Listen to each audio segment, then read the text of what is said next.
What's good, y'all? It's your boy Jordan back with Jordan's Mobile Detailing, located in DFW. It's Dallas Fort Worth, for the that don't know. And in today's video, we're gonna be talking about how to give an accurate detailing quote on vehicles that y'all are gonna detail. As y'all know, I've only been doing this full time for a year, so I'm still learning some things. But any of you more experienced detailers, let us know in the comment section any advice y'all got. All right, let's get started.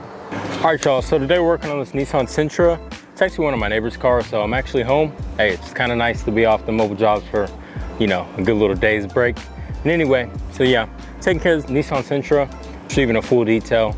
I'm hooking them up, you know, a neighborly discount of sorts. I'm taking care of this Nissan today, getting it ready to sell for them, getting it all pretty. I'm gonna restore the headlights a little bit for them, just, you know, just help them out, make sure it looks good, take some good pictures for them. Pretty much just making sure it's ready to sell so you can get the most profit and the most value out of the car. Anyway, let's get straight into it. The first question in the video is, when someone calls you for a quote, what is the information you need to make an accurate quote? Mainly when people call me for a quote, I'll just send them directly to my link so they can go book their packages from there. But pretty much what my link will take them to is my website. And from there, they'll look through each of my packages, decide which one they'd like to go with, and then they can click on it and it'll bring them up to the different size of vehicles, coupe slash sedan, small SUVs, large SUVs slash trucks.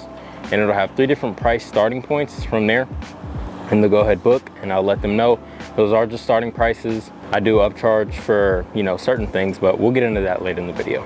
Okay, another question real quick. Do I ask for pictures from my clients? So depending on the service, I will. I used to try and do it for all of my clients, but I kind of got out of that because a lot of times I would ask and then there would be no response. So now I mainly just ask. I will ask for pictures if it's paint correction that's needing done.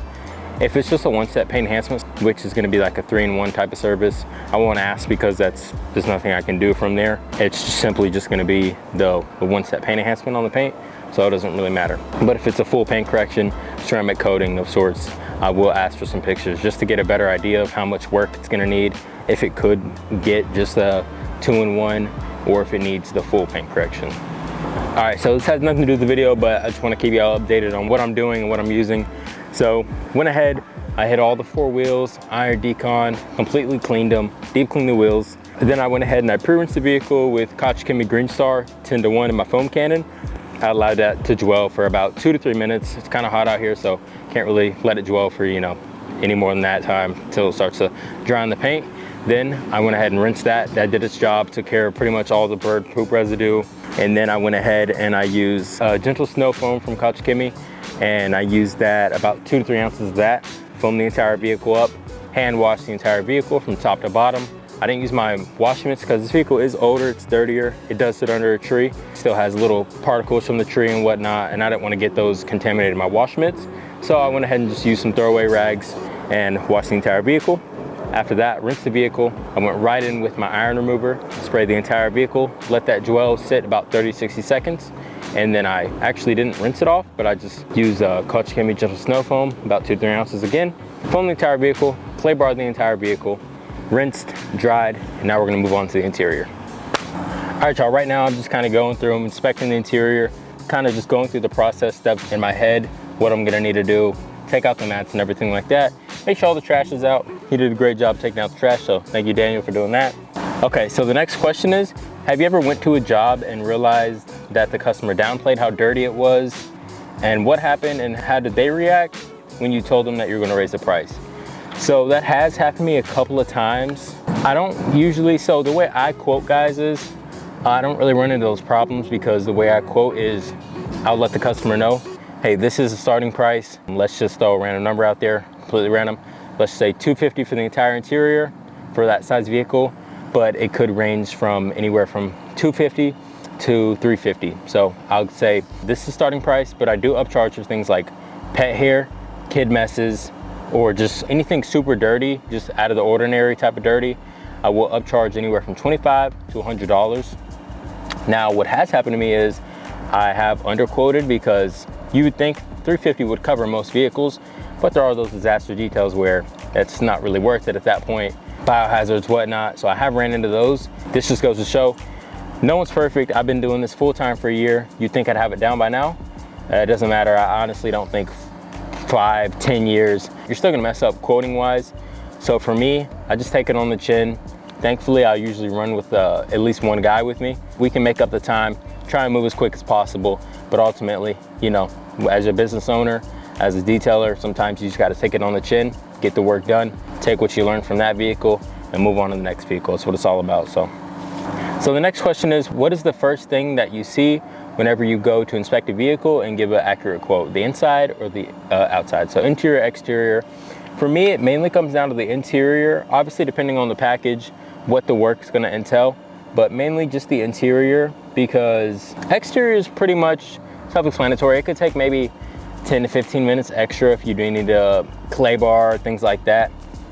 But for the interior, this Nissan, it's obviously not very good carpet. A lot of us detailers know about that low knit carpet. And if you don't know, trust me, you keep detailing a couple more cars, you'll know the difference. So a lot of higher end vehicles, it could be messier and we could run through it, vacuum it up in maybe 30 minutes. A vehicle like this, maybe it's not as messy, but this carpet, this material is just so trash that it could take us an hour and a half just for the vacuuming phase. So I always go through the interior. And another tip for y'all, just a random tip for y'all, I would always make sure the sun is out when I do go to my first vehicle, or at least get your light on it if it is still a little bit dark out. I know we like to start early, try and beat the sun, especially us Texas detailers. It's really hot out here. But always get your light on it, because I promise y'all, maybe it's just me, but sometimes I'll start that first morning detail off and I'll go through the interior, say, okay, extra $25 on top of the original price. And then that sun starts to come out and I'm seeing things like, whoa, I didn't see that before. I didn't know this was dirty.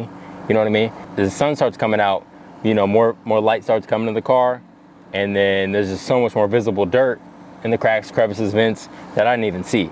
So make sure you get your light on it before you give your final quote. So after inspecting this vehicle, I'm not gonna upsell them. You know, this is my neighbor, good guy, friend. So obviously I'm not gonna upcharge him or anything. I'm just gonna take care of it for him today. I actually didn't have any work today, so it's a blessing that he ended up calling me when he did, because I didn't have anything to do today. It is pretty dirty in there, but thankfully I'm equipped with the right equipment, the right knowledge, the right skill. I'll probably be able to knock out the interior a couple hours. I got a podcast in my ears, so it's really nothing. I'm not losing any money today. So, okay guys, so when do you upsell a customer? I kind of already went through this briefly, but pretty much for me, it comes down to pretty much dog hair, I'll upcharge a customer, kid messes, sticky things like crayons, gum, candy, chocolate, any of that stuff that really can get stuck in there is really hard to get out. So I definitely have to upsell for that, because that'll take a lot more time and a lot more attention to detail as well. And then other things, just any messes out of the ordinary. And another thing that I've now learned that I need to upsell on is biohazards. I didn't necessarily know. I took care of some dog poop the other day. I kind of got help for it from a couple people around me and a couple detailers. So I definitely need to upsell a lot more on that. I didn't even really think about the risk to my health and things of that nature. So I'm definitely gonna take that into account next time that I quote for any type of biohazard. That could be throw up, pee, you know, poop, all that type of stuff, you know, nasty stuff. But anyway, yeah. So how does the customer usually react when I do let them know of those upcharges? For me, most of my customers are okay with it. I'll shoot them a text just to let them know ahead of time. I don't want them to think I'm a scammer or anything. When I get there, okay, yeah, I'm upselling you now. I always shoot them a pre-text, pre-phone call, whatever, courtesy. Let them know it'll be $25 to $100 potentially upsell. Make sure they're cool with the price.